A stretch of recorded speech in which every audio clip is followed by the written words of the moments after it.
D'abord, deux absents excusés, bien évidemment, et qui ont donné procuration.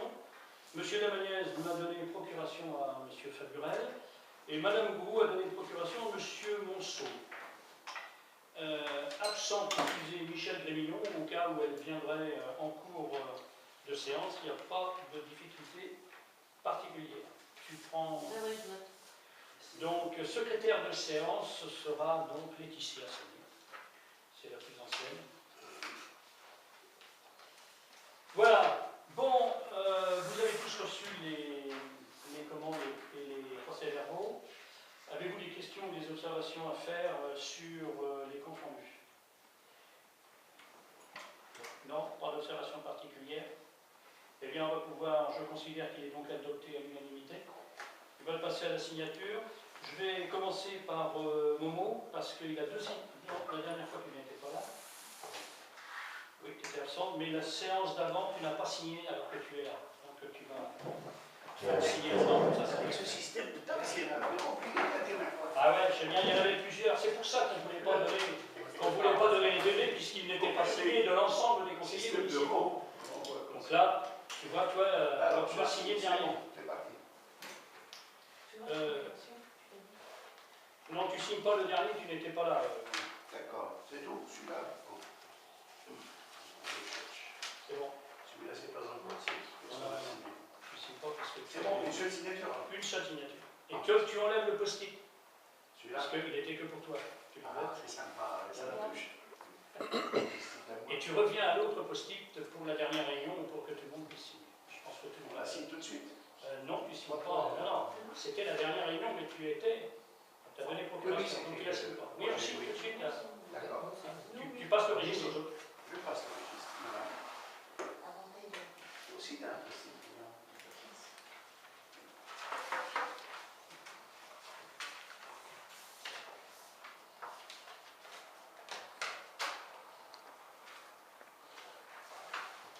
Oui, c'est une petite arrêt.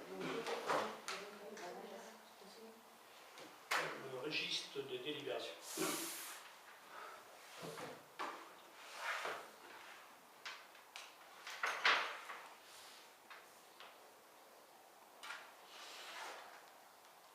Donc il restera 1, 2, 3, 4, 5. Non, les petits cercles, pas.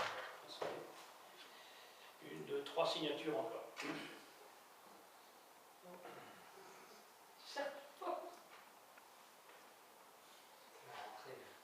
dit aussi? Et ça va plus. C'est pas grave, ça, de toute façon. Non, ça n'a vraiment aucune importance. On vous le dira après. Ah bon? C'est trop rapide. Allez, prends tes compléments. Bon, alors, comme on avait décidé la dernière fois, c'était d'avoir donc de faire la consultation des différents emprunts pour faire l'emprunt sur les investissements qu'on avait votés au niveau du budget. Donc, plusieurs établissements bancaires. Je vais demander à Léo de vous les présenter parce qu'il a travaillé sur tout et il vous a préparé pour pouvoir vous distribuer des tableaux pour que vous les ayez devant vous. C'est plus facile. C'est bon?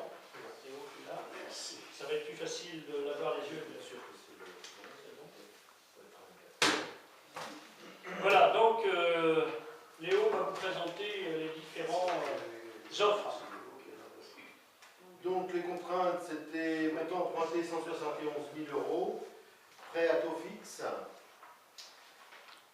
périodicité de remboursement trimestriel, et donc là l'étude, elle était mise à jour aujourd'hui, puisque les dernières propositions sont arrivées aujourd'hui, ont été réactualisées aujourd'hui. 3 établissements ont répondu, le Crédit Mutuel, la Poste et le Crédit Agricole. Alors, seul le Crédit Mutuel a fait une proposition sur 20 ans, donc je l'ai noté, mais bon, c'est pas forcément ce qui nous correspondait, nous on avait choisi ça plutôt entre 10 et 15 ans. Donc quoi vous dire, vous avez les taux. Le meilleur taux aujourd'hui sur 10 ans, c'est sur 10 ans et sur 15 ans, c'est le Crédit Mutuel, avec sur 10 ans un taux à 2,98 et sur 15 ans à 3,37. Ensuite, c'est le Crédit Agricole à 3,25 et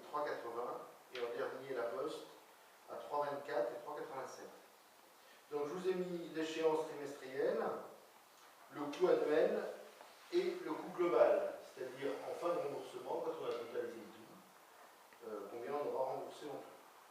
Donc vous voyez que sur 10 ans, pour le crédit mutuel, donc ce qui semble être la meilleure offre, on est à 198 374 euros, et sur 15 ans, 218 550,60 euros.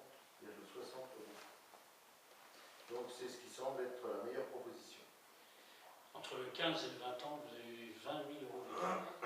Le total des remboursements, c'est Le total de remboursement, c'est énorme, 20 000 euros d'écart.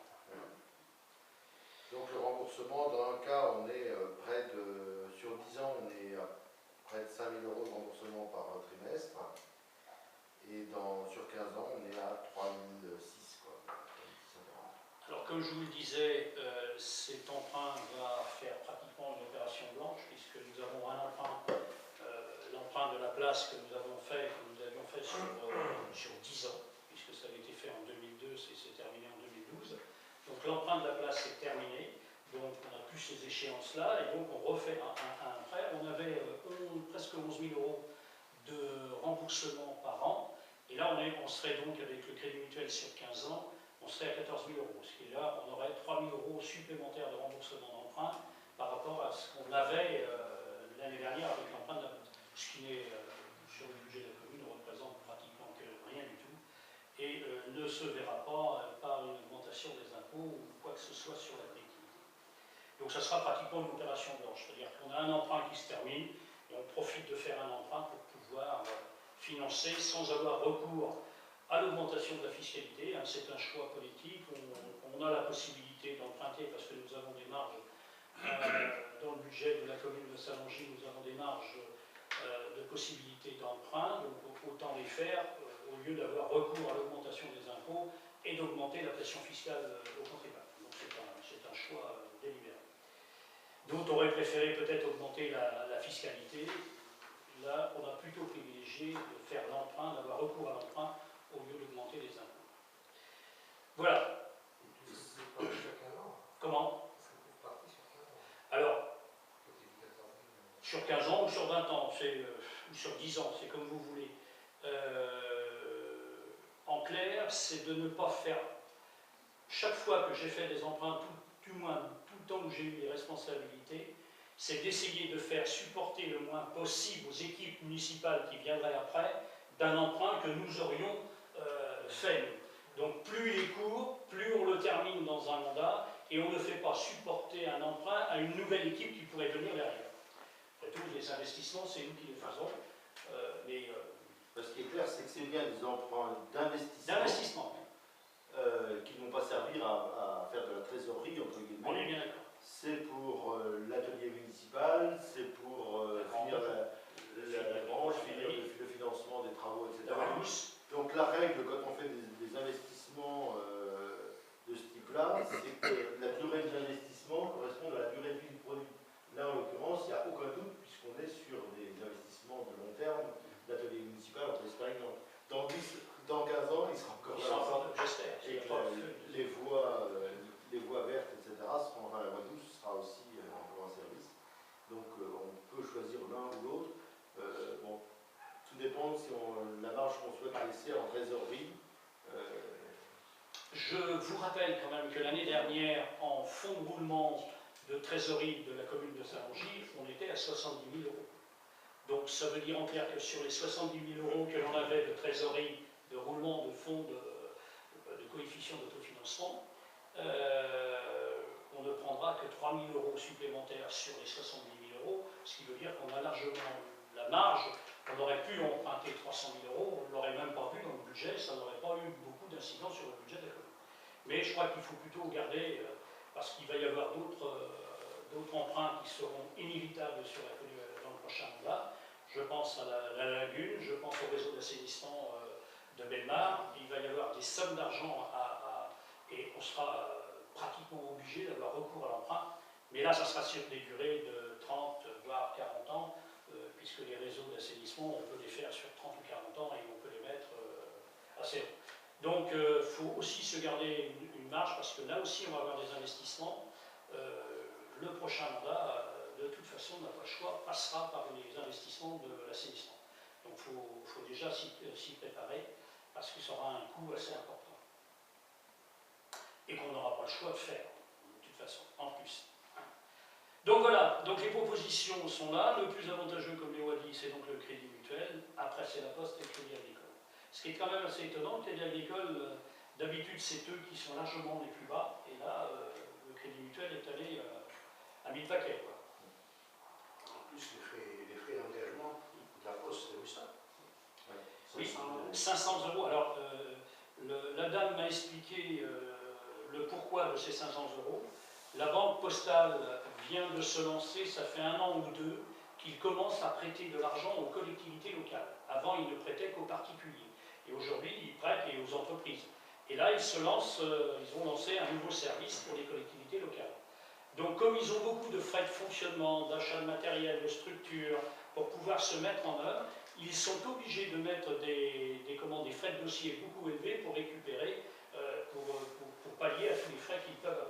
Ils partent du principe que les autres, le crédit mutuel ou le crédit agricole, ça fait des années qu'ils existent, qu'ils travaillent pour les collectivités, du moins depuis 1973, depuis que les collectivités ne peuvent plus emprunter à la Banque de France. Donc depuis 1973, les autres existaient, alors que la Banque postale existe depuis 1 an à prêter de l'argent aux collectivités locales. Donc voilà la raison pour laquelle ils justifient un montant aussi élevé, mais ils sont conscients qu'il va falloir qu'ils s'alignent avec les autres. Donc là-dessus, mais la dame que j'ai eue n'avait pas le mandat, la mission de ses supérieurs pour baisser le prix, donc elle a préféré laisser là, mais elle reviendra s'il y a d'autres investissements à faire. Ils sont toujours là. Pour une deuxième année sur le marché, ils sont deuxièmes, ils ne sont pas trop mal placés. Voilà, donc ce que je vous demande ce soir, c'est d'abord sur la durée, la première des choses, sur quelle durée on prend cet emprunt, sur 10, 15 ou 20 ans, 10 ans ou 15 ans. 20 ans, je trouve que ça fait un peu loin. Moi, je serais partisan sur 10 ou 15 ans. Je suis pas... la seule chose, c'est que sur 15 ans, vous voyez, vous êtes à 198 000 en coût global et vous êtes à 218. Ça vous fait 20 000 €. Presque, ça fait juste 20 000 € d'écart. Ça fait 20 000 € d'écart en 5 ans, ça fait 2 000 € de remboursement de capital supplémentaire par an. C'est pas énorme. Mais ça lisse un peu et ça laisse plus de marge de manœuvre. Ça nous laisse plus de marge de manœuvre. Bon, 2 000 €, c'est pas énorme. Sur un exercice, c'est rien. Je vous rappelle quand même que le budget de Saint-Longy avoisine quand même le million d'euros. Donc 2 000 € sur 1 million d'euros, c'est largement facile à prouver. C'est pas un souci pour le budget de la commune. Donc c'est à vous de voir. Moi, je ne suis pas... Pour moi, 15 ans, je pense que compte tenu de l'investissement qu'il y aura sans doute à faire, pour le reste, ça laisse un peu plus de marge de manœuvre. Bon, alors vous voyez, il y en a un qui est à 2,98 à 3,37. Ça fait combien d'écart entre les deux là? Ça fait 4 ans. Oui, ça fait 39, 0,39. C'est pas énorme, ça fait même pas un demi-point. Non, mais que tout le monde est bien intégré, quoi. Bon, alors, ah non, mais, sur 10 ou 15 ans, sur 10 ans, qu'est-ce qui est pour 10 ans? Sur 15 ans, on est d'accord? Et maintenant, quel établissement bancaire on prend? Le moins cher. Le moins cher. On est tous d'accord pour le crédit mutuel. Ça marche. On est d'accord?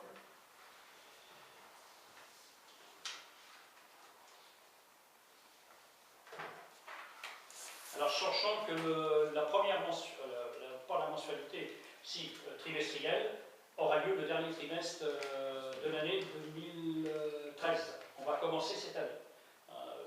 Si on avait fait l'emprunt à partir du mois de novembre, on l'aurait eu sur le prochain exercice. Mais là, ça ne veut pas, on peut le faire cette année. On aura un trimestre de paiement. Il faut que les préviens dès demain. Dès demain, il faut les prévenir dès demain. 6-7 ans. Oui, on est combien aujourd'hui? On est le 4. On est le 4. Tu vois, l'offre, elle est jusqu'au 6. Donc il faut les appeler dès demain. Et le déblocage, je sais pourquoi? Ça, je pense. Attendez. Le déblocage de 27-12, au plus tard. Oui, au plus À tard. la demande ou en plusieurs fois, en une ou plusieurs fois, et au plus tard le 27-12. Parce qu'on peut aussi ne pas débloquer la totalité, parce que l'atelier municipal, en commençant, ça se trouve, on ne sait même pas si on va le payer encore cette année, parce qu'ils vont commencer les travaux là, peut-être la semaine prochaine ou là. Ça veut dire en clair que l'atelier municipal, on va peut-être le payer, peut-être pas d'ici la fin d'année. Est-ce qu'on est obligé de retirer la totalité aujourd'hui? Moi, je ne suis pas forcément. Si on peut le faire en plusieurs Si fois. on peut le faire en plusieurs fois, on va plutôt essayer de. Alors, on va plutôt rembourser la ligne de trésorerie que nous avons en priorité. Là, il y a 50 000 euros, on le voit, parce qu'on a déjà pris une ligne de trésorerie. On va rembourser le crédit agricole. Là, et puis là, nous avons à peu près 11 000 euros de factures à régler, là, qui sont en attente. On attend d'ici la fin du mois. Et donc, ça fait à peu près 60 000 euros à régler. Là, on peut débloquer. On peut débloquer 100 000 euros, par exemple, c'est ça. Hein, on débloque 100 000 euros, et les 71 000 euros, on se les garde, comme ça, plus on va les prendre plus tard, plus les intérêts, on va... Alors, il faut voir s'il y a des frais sur les déblocages aussi, je n'ai pas regardé. C'est pas précisé. C'est pas précisé. Je vais leur poser la question, parce que s'ils prennent des frais de déblocage, Juste des frais de dossier quand même. juste les frais de dossier, 171 euros de frais de dossier. Donc, c'est tout. C'est pas précisé en plus. Bon, bah, c'est OK. Vu pour ça.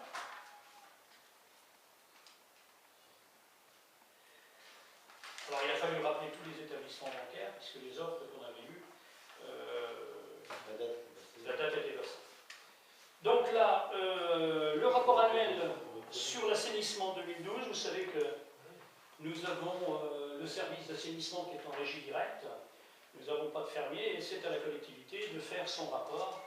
Et j'ai élaboré en reprenant les données que l'on avait et en le mettant à jour par rapport aux analyses que l'on a faites, et notamment avec Ginger, puisqu'on avait fait les analyses de la lagune qui sont obligatoires, et on a fait les comparaisons. Donc le rapport a pour objet de rassembler et de présenter les différents éléments techniques et financiers relatifs au prix et la qualité du service public d'assainissement pour l'exercice 2012.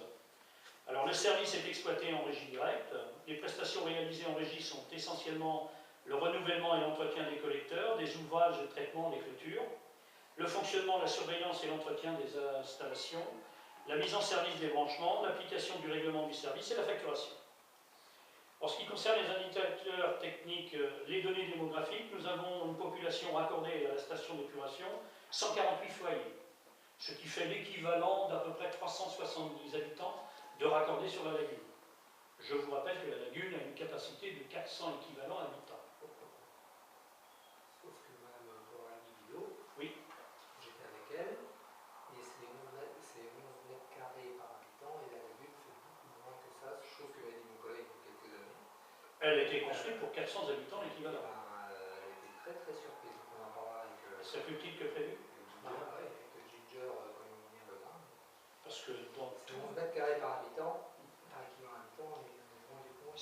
Mais les normes ont changé ou quoi par Dans rapport le monde, c'est effectivement, on avait retrouvé ça. Il y a 400 équivalents. Parce que la Et moi, mon collègue, lagune déjà, date de 80, elle a été faite en 88. on m'a dit qu'il fallait que... Parce qu'on avait pris les plans et tout, je me souviens. Au niveau surface, enfin bref, vas-y. Voilà. Donc nous avons un réseau gravitaire d'à peu près 4 km 200, avec un seul exutoire qui est la lagune. On a à peu près 4 km 200 de réseau, de canalisation de tous les lotissements, parce qu'on parle bien que du réseau collectif. Donc en application de la loi sur l'eau du 3 janvier 92, une étude de zonage a été réalisée sur la commune, et un plan de zonage a été approuvé par le conseil municipal en date du 4 mai 2001. Depuis 2010, un nouveau schéma directeur d'assainissement est en cours d'élaboration et sera inclus dans le plan local d'urbanisme, lui-même en cours. Alors, le réseau collecte. Alors j'ai repris les données qu'il y avait sur le dossier d'assainissement de Ginger, puisqu'il était assez complet. Le réseau de collecte est en totalité en écoulement gravitaire.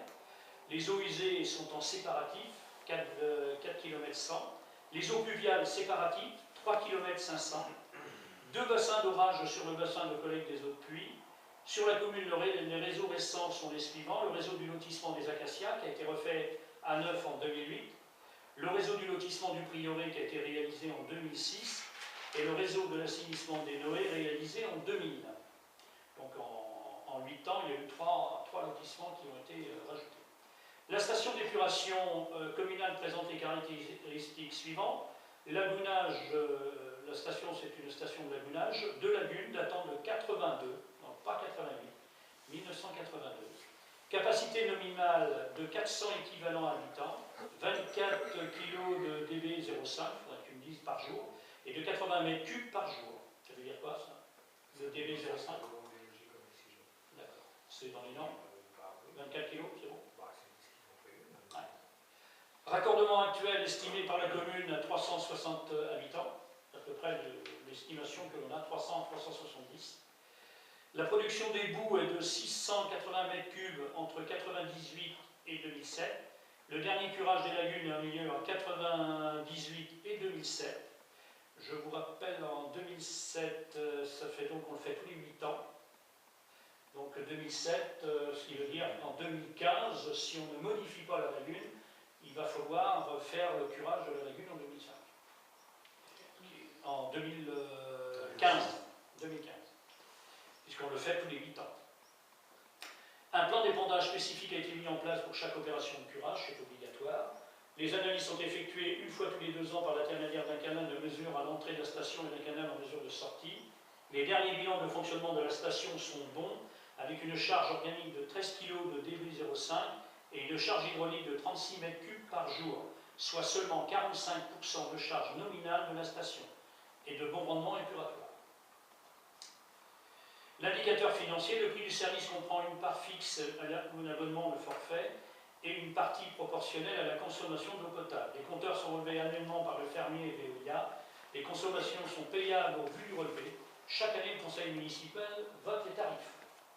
L'évolution des tarifs, je vous rappelle qu'on avait sur le mandat depuis 2008, mais on avait déjà commencé sur le mandat précédent, c'est-à-dire une augmentation régulière des tarifs de l'assainissement, puisqu'on sait qu'on va avoir des travaux à faire, pour qu'on arrive à des tarifs qui soient à peu près équivalents de ce qui est fait dans le canton, puisqu'on avait des tarifs qui étaient très bas à Saint-Longis.